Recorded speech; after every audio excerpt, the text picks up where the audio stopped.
Hey, good morning, everybody. How are we doing today? Good to see you. Thank you for being here. I'm not sure what it means that you're here now and you got that extra hour of sleep, right? If you got kids, you were probably up at 5:30 this morning, not 6:30. So we're glad that you are here hanging out with us. I did tell the first service the heat doesn't work in here, but I think we're good. It feels pretty toasty in here, so we're getting that worked on, and it should be good to go next week. But speaking about temperatures and heat, we're going to show you an image up here on the screen. This is actually my phone, okay? I have 6 weather apps on my cell phone. That used to be 7, but my favorite one, Dark Sky, it actually was bought out by Apple, and so I don't have that one anymore, but I have these 6, and you're probably thinking, what do you use these 6 for? Well, the one in the top left corner is called my radar. I like it. The radar is not too bad, but they actually follow storm chasers.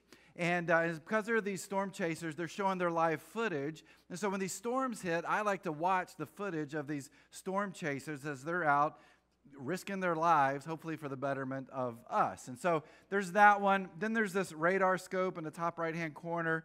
Man, it's got words on here like storm relative velocity, differential reflectivity, correlation coefficient. I don't know what any of that means. But when there's a big storm that comes, I like to look at it mostly because there's all kinds of cool little colors to it, and I'm trying to understand what those colors are. However, those last 4, those are just kind of generic, normal weather apps that you probably have on your phone. And you might be asking, why are you so psychotic, and why do you have all of these weather apps? Well, I like weather, okay? And I love knowing what the forecast is every single morning. In fact, when I get up, the first thing I do is I hit the weather app there, the one in the middle that bought Dark Sky, that I think they're still trying to figure it out. But I like to see what the weather is going to be for the day. I like to plan ahead, maybe like many of you. I want to know what I need to prepare for. So for like today, you get up. Today, sunshine and 69 degrees, a beautiful November day. And so if I see that kind of forecast, I'm like, great, I know what the day is going to be. I'm good to go. However, if I look at these apps or look at the weather app and I see there's going to be a storm, or I see that rain may be coming, or if I see it's going to be really cold, or if I see we might have ice or it's going to be some snow, then I will actually check the other 4 apps and they kind of do an average, right? I'm like, if they're saying this way over here and they're over here and this one's kind of in the middle, maybe this is exactly what's going to happen today. But again, for me, it's all about planning for the day ahead. And I'm saying that I'm guessing that there are many of you who do the exact same thing when it comes to the weather forecast. But it's not just weather that I think we can have a forecast for. It's also our relationships. That our relationships, they have a climate. And in this climate, there's this forecast that if you and I kind of understand who we are, then we can have a better idea of what the relationships in our life are going to look like.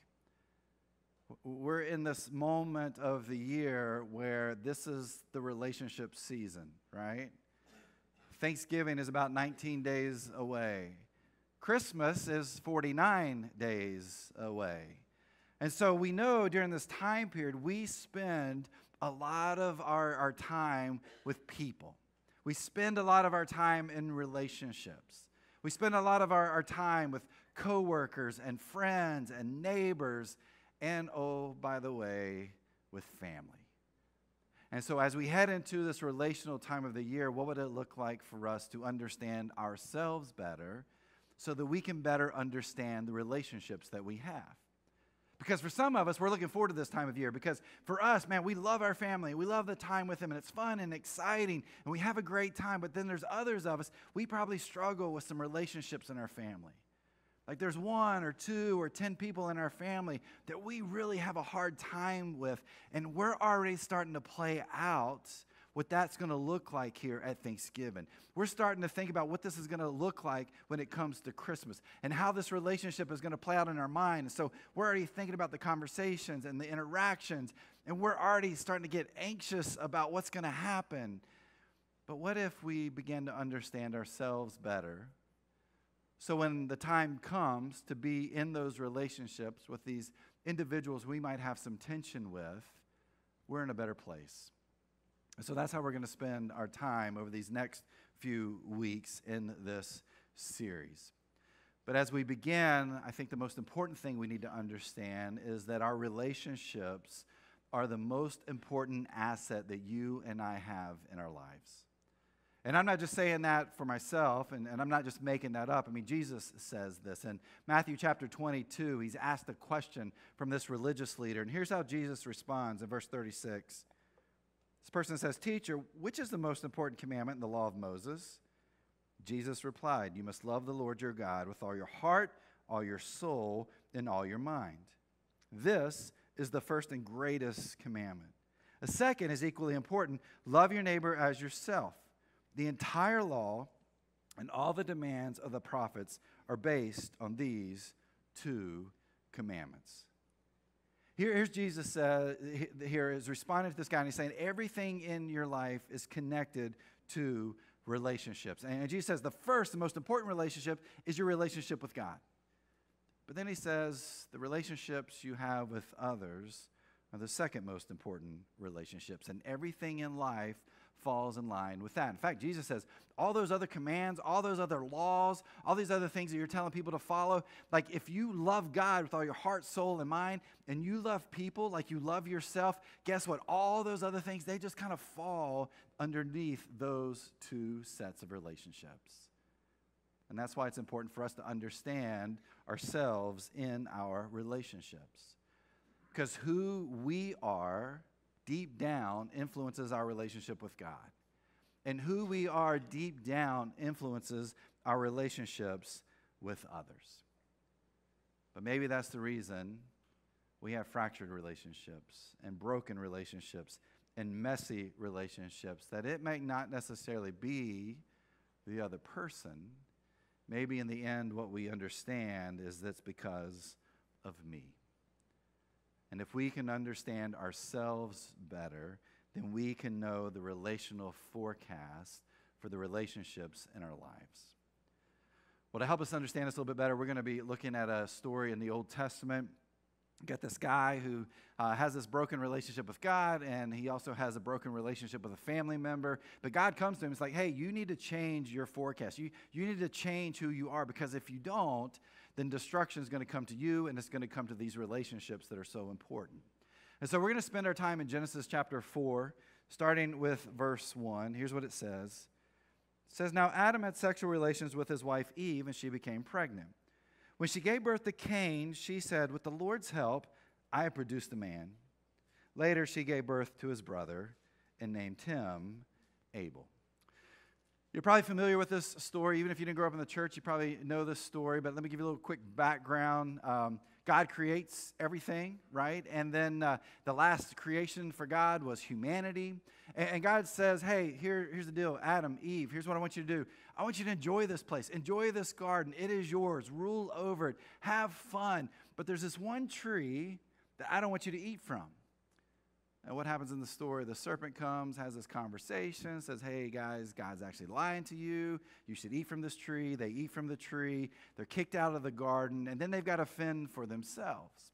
But as we see them after this has happened, we see and read here that now they have given birth, right? Eve has given birth to a son, the firstborn son, named him Cain, and then there's a secondborn son, and they name him Abel. Look at the rest of verse 2. When they grew up, Abel became a shepherd while Cain cultivated the ground. When it was time for the harvest, Cain presented some of his crops as a gift to the Lord. Abel also brought a gift, the best portions of the firstborn lambs from his flock. The Lord accepted Abel and his gift, but he did not accept Cain and his gift. So we have these two brothers, right? Cain and Abel. Cain is a farmer. Abel is a shepherd. They both bring this offering to God. Now, based on what we see here and based on what we've read before, this really is the first offering that's given to God. Now, as we read this, we see that they are bringing two different things. Cain brings a grain offering, and Abel brings an animal offering. Now, the issue is, or some people think, that the reason that Cain's offering is rejected is because it's not an animal offering. But we actually don't see that being the case here. That there's something else at play. I mean, first, we have Abel who is imitating his brother, okay? If you look at the words up there on the screen, it says, Abel also brought a gift. That term also in Hebrew means similarly. So what's Abel doing? He's actually following in his brother's footsteps. Here's Cain who's bringing this offering, and his brother Abel is like, hey, if my brother's doing that, then I need to do the same thing. He's imitating his brother. But God rejects Cain's offering and accepts Abel's offering. But why? Is it because it is a grain offering? Well, how is Cain supposed to know what kind of offering God wants him to make? Because there's no mandate in place. There's no command in place that this is exactly what you're supposed to bring. You're supposed to bring an animal offering and not a grain offering. We don't know that or have that in here yet. And in fact, in the Old Testament, a little bit later on, what we read is that grain offerings were actually acceptable to God. And so what's the story here? What's the deal here? Why is there this tension that's here? Well, it could be in how these two offerings are described. It says here, Cain presented some of his crops as a gift to the Lord. That term, some, here means unknown. It means non-descriptive. And so based on what we read here, and based on God's reaction, it could be that what Cain actually brings is not his best. Like he's not bringing the first fruits of this harvest that he's just had. He's just kind of bringing the leftovers. Maybe he's bringing the rotten stuff. Maybe he's bringing the stuff that's just fallen on the ground and he's picked up a little bit of it and he's brought it in for this offering. And maybe that's what we have here, that he's not bringing his best as an offering to God. Now we say this because we look at what Abel brings. Abel brings the best portions of the firstborn lambs as a gift to the Lord. Abel's not bringing the leftovers. Abel's not bringing the runt of the litter to God. Abel offers up the best parts. In fact, some translations say that he brings the fat portions of the firstborn. I mean, this is the good stuff, right? And again, if you go into the Old Testament, you read a little bit about the offerings that you can make. If you brought the fat portions of the firstborn lambs, that meant you were bringing the best offering that you could to God. So it's not really about what Cain brings. It's what he brings in terms of his best. That he's not bringing his best to God. And so what does God do? God rejects it. Well, look at what happens to Cain in verse 5. This made Cain very angry, and he looked dejected. What we see here is this emotional state of Cain. Cain was very angry. The Hebrew actually reads this way: Cain heated up with anger. You ever know anybody to heat up with anger? They're fun to be around, aren't they? Right? What's the thing we do when we see somebody heat up with anger? We try to move away and get away from them as fast as we can because we know what potentially could happen there. And so we see this with Cain, that he's not hiding his anger. And it's just continuing to boil up in him until he's ready to explode. So there's that anger piece, but then there's a second piece here. It says, and he looked dejected. Some translations say it this way: his face fell. That means he is incredibly sad. Like his head is probably lowered as this anger is building up. And so there's these emotions that are all a part of who Cain is. He is not in a healthy place emotionally. Cain is someone at this moment that you would want to stay away from. And so we see his emotional state, but we also see his relational state here too. Because who's he mad at? Well, he's mad at two people. One, he's mad at God. What did we read just a few moments ago that Jesus said in Matthew chapter 22? Now, I know this is years later. But Jesus says, hey, your job is to love God with all your heart, soul, and mind. And so Cain should have had some inkling that this is who he should be towards God. I mean, you bring this offering to God. There's got to be some kind of relationship, some kind of connection there. But he's angry at God because God has rejected this offering. But he's also angry at his brother Abel. And why is he mad at Abel? Because God accepted Abel's gift, but not his. So again, we see this emotional, and we see this relational state of Cain. But here's the question. Does Cain see it in himself? Look at verse 6.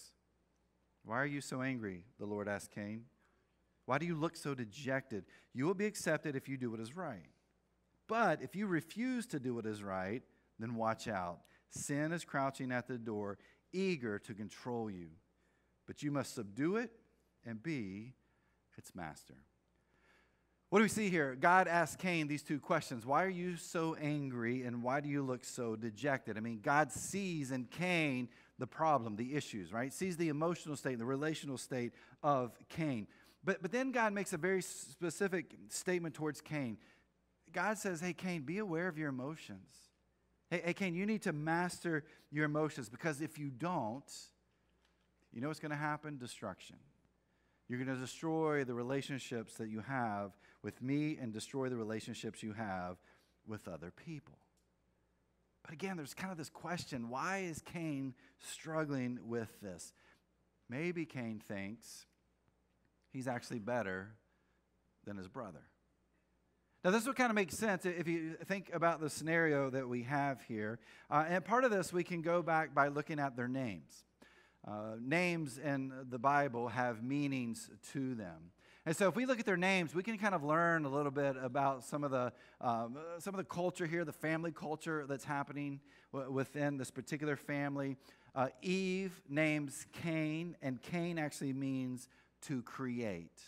Cain means to be acquired. So when you read Cain's name here, there's Eve saying, hey, there's this connection that I have with God. There's this personal relationship that I have with God, and I'm feeling this relationship, and that's why I'm going to name my son Cain. What does she say? She says, with the Lord's help, I've created a man. Now, can you fault her for feeling this way about her son Cain? I mean, God created humanity, right? Creates Adam and Eve. And then what do Adam and Eve do? They create a human. Now, she says with God's help, but they create a human. Can you imagine what that would have been like for Adam and Eve? Could you imagine what that experience would have been like for them? And so you have this firstborn kid, and you're looking at it, and you're probably like, wow, where did that come from? This is amazing. And so you're probably holding that kid up as and admiring and respecting. You're holding Cain up on this pedestal. And so if you think about his name, there's definitely something there that would lead us to think that maybe Cain sees himself very differently than God wants him to see himself. Because then we get to Abel's name. Abel's name means vapor. It means meaningless.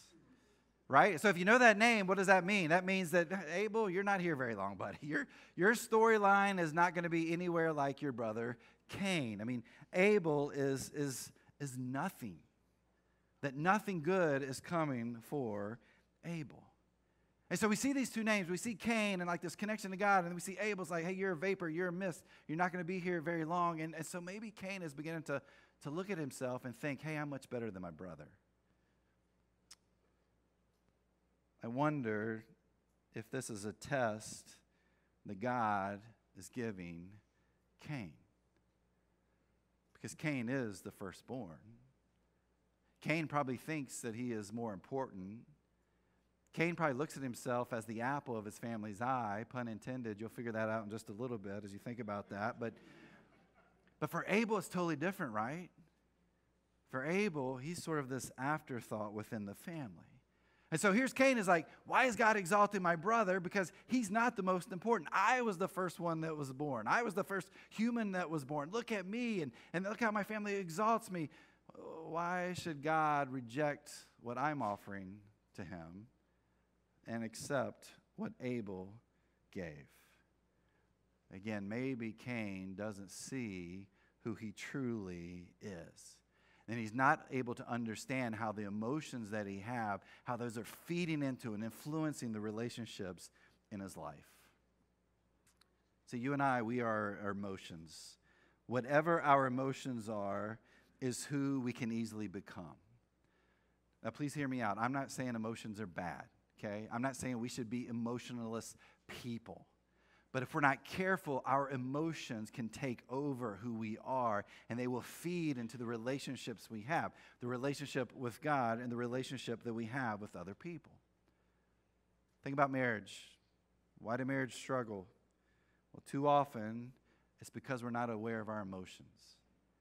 And where we're not aware of our emotions, we become those emotions, and those emotions begin to influence our marriage, and many times it's not in healthy ways. But it's not just marriage, it's the dating world, it's in the friendships that we have, it's in coworkers that we spend time with, and of course, again, this time of year, it's the struggles that we may have with certain family members. That we don't fully understand that the emotions that we carry deep inside of us, if we don't know how to take care of them and subdue them and make sure that they're healthy emotions, we will become those emotions, and it will begin to affect negatively the relationships we have with other people. Do we understand our emotions? Because if we don't, they can become destructive. I mean, that's what God tells Cain, right?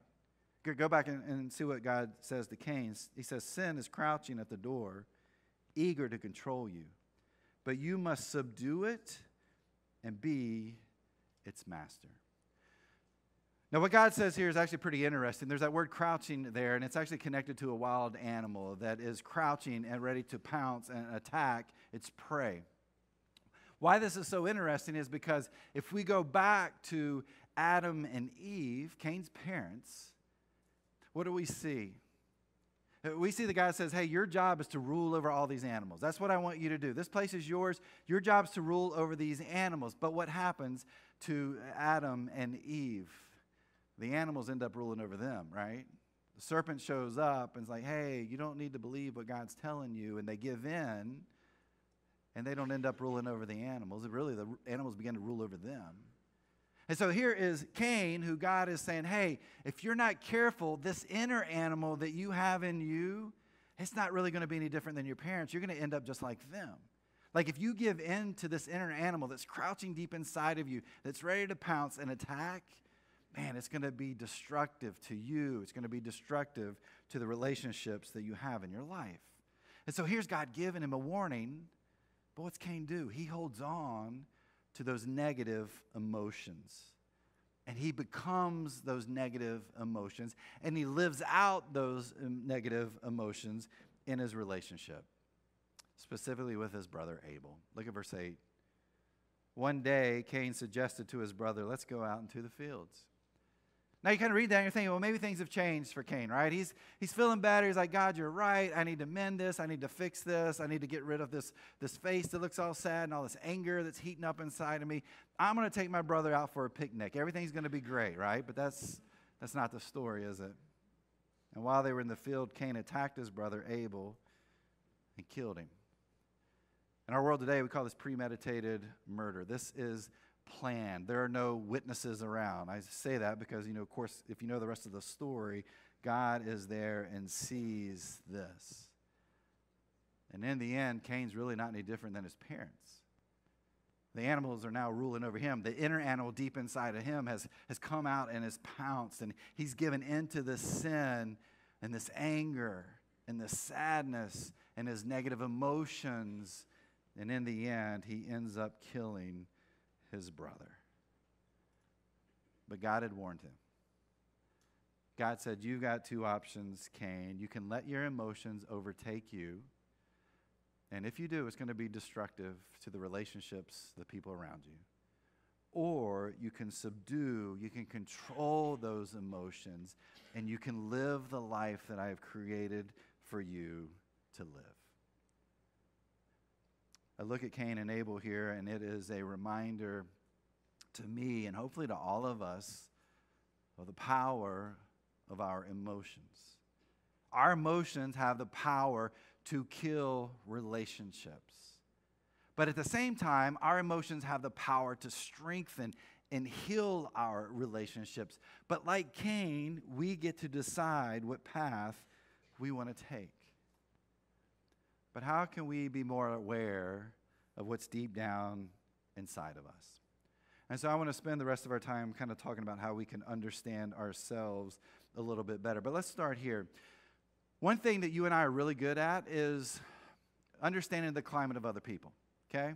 So let's say that you were to make a list of your family members, maybe your close friends, maybe people you work with, and then you were to take a descriptor and put beside their name. I bet you could put a descriptor beside everybody's name that you know, right?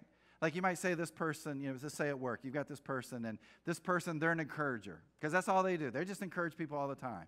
This person, they're moody. Every day, they're always moody. This person's always happy. Every day, they're always happy. This person, they're angry. Like you're trying to stay away from them as much as you can. It's kind of like Snow White and the Seven Dwarfs, right? You're just kind of giving these names to these different people because we're really good at evaluating others. We're really good at looking at other people and saying, hey, this is exactly the type of person that they are. But what about when it comes back to me? We're usually not very good at that. And in fact, if we were to ask people that we're close to give a descriptor to us, do you ever wonder what they might say? You ever wonder the description that they would give to you? You ever wonder if you'd actually be very surprised by how others see you? Do you know your climate? Do you know who you are deep down inside? Do you know who you are when it comes to who you are inside and how that influences the relationships of those around you? And so as we begin this series, I want to give us something very, very practical to do as we talk about relationships. Now, again, we're going into relationship season, but I'm not just talking about, getting better over Christmas and then forgetting about it. I'm talking about living a life where we understand ourselves in such a way that we can have stronger relationships. Because, again, who we are on the inside is going to influence our relationship with God, and who we are on the inside is going to influence our relationship with others. And so here's how we're going to do this, or the homework I'm going to give you. Many of you are in the work world, and it's probably this time of year you do 360 surveys, and you probably all love them, and they're great and wonderful, right? 360 surveys are a way for people that you work with to give you feedback about the kind of person you are. And there's all kinds of stuff in there like, hey, does this person get the vision? And are they a good teammate? What are their strengths? What are the things that they maybe need to work on? And so maybe you're given a self-evaluation, and you get to do that, but then you're given this evaluation by these other people around you. If you've done those, those are hard, aren't they? Because sometimes people tell you things that you know about yourself and you're trying to fix, but it's just kind of hard for you to do, and you don't want to be reminded of it. But many times we learn something about ourselves that we never knew was a problem, was an issue, was a weakness. But we do these surveys because we want to be better at what we do. We want to be more self-aware. We want to be open to understanding our behaviors. We want to be better at personal and relational development. And we want to be better performers in the kind of work that we do. But all of these things, they're really great for the work world. But I think there's an opportunity to use this kind of idea for us in our relationships. And so here's the homework that I'm going to give us to do, and you can do it this week or maybe over the course of the next few weeks as we head into this series. But I want you to do your own personal 360 survey, okay? And it's easy. There are 2 steps. Here's step number 1. I want you to find 3 people in your life who are important to you, who know you, and who you trust. 3 people. That could be a parent. That could be a sibling. That could be another family member. That could be someone who's a close friend. Could be someone that's a coworker. It might be someone in one of your groups here at The Journey. But just find people in your life, 3 people that you know really well, and they know you really well. And not only that, but you trust them. You trust what they are going to tell you. So you get this list of 3 people, and here's step 2. You're going to ask these 3 people this one question. What's it like to be in relationship with me? One question there. What's it like to be in relationship with me? Now, there may be some follow-up questions to that, such as, what do you see in me? What are my strengths? But here's the deal, and this is usually how these things work. We find these people that we know and we care about and we trust, and we ask them to do this, and what do? They give us all the good stuff, right? They're like, hey, yeah, you're really strong here, and you do this really well, and this is why you're easy to be around. this doesn't work if we're getting all this positive feedback. We need to truly know who we are. Now, maybe you are truly that person, and they don't have anything to push back on, but I ask you to push them a little bit further. Like, what are my blind spots?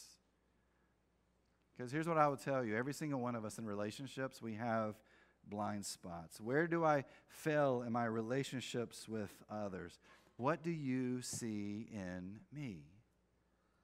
Ask for people you know and you care about, that know and care you, that you trust. Hey, tell me what it's like to be in relationship with me. Again, we're not very good self-evaluators. When we evaluate ourselves, we look at ourselves and we see all the good things. And so having someone who can speak into our life and say, this is who you are. And again, if you trust them, they're going to give you the good stuff. But they're also going to say, hey, here's a couple of things you may want to think about. You have a blind spot. You're not a very good listener. You may think you're the best listener in the world. But if you got this relationship with somebody and they're like, hey, you're not very good at listening, you probably want to listen to them. There's probably something there that you can work on and grow on. That means that it's probably affecting your other relationships. What's it like to be in relationship with me? See, this is what God does. God comes to Cain and says, hey, Cain, I know you. You know me. I care about you. I want you to trust me. Here's the deal. Here's what I see in you, Cain. And Cain, if you're not careful, here's what's going to happen to you. You're going to be destructive. That who you are, those negative emotions, they're going to become who you are in your relationship to me. They're going to become who you are in your relationship to others. And you're going to do something that you're going to regret. And what does Cain do? He kills his brother Abel because he's not able to subdue those emotions that are deep down. Even with God saying, here's what I see in you. Because in the end, we've got to take what we hear from other people and be able to look at our life and say, this is what I need to work on. Someone was asking me this question about how to kind of do this, and I said, you know what? This works really great in my marriage because about every 2 years, my wife Kara's like, hey, here's something you probably need to work on. I'm like, you know what? You're probably right. And we go to counseling and do a little checkup with counseling, and she's always right because she's always right. And so we have this conversation. It's true. And it's so helpful because it helps me be better at my relationship with my wife. And you know what? It actually helps her be better in the relationship with me. But we can do this with people that we love and we care about. But getting those insights can keep us from that road to destruction that God tells Cain may be coming his way. And we can become who God has really created us to be. So I invite you over these next few weeks to take the time to do this practice, to do this homework, and begin to see what you learn about yourself. And then over the next few weeks, we're going to talk about cloudy relationships and windy relationships and thunderstorms in our relationships and really work on this forecast. So as we go into this time of year where we're around so many people that we care for and love, but there might be hard times and tensions that are there and struggles, that we can know that forecast beforehand. And we can prepare to be the best that God has created us to be.